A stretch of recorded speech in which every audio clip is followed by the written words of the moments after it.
Be humble in all our successes. Thank you. Thank you, Pradeep. The world is full of words. To improve our vocabulary, I call upon Archana to say the new word. Today's new word is curious, curious, curious. Its meaning is eager to know, eager to know, eager to know.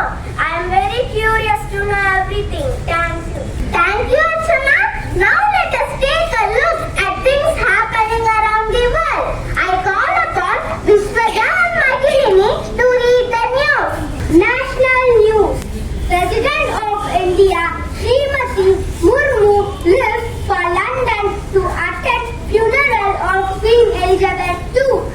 Prime Minister of India releases 8 cheetahs brought from Namibia in the Kuno National Park of Madhya Pradesh. External Affairs Minister Jaishankar on 10-day USA visit to meet Blinken.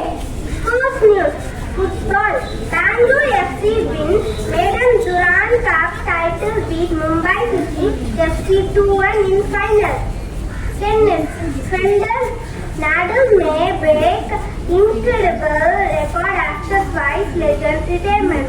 Badminton Dhruv Arjun wins long-awaited first international title. Weather news. Chennai 35 degrees Celsius, partly cloudy. Mumbai 29 degrees Celsius, mostly cloudy. Delhi 33 degrees Celsius, mostly cloudy. Kolkata 31 degrees Celsius, thunderstorm. Thank you. Thank you.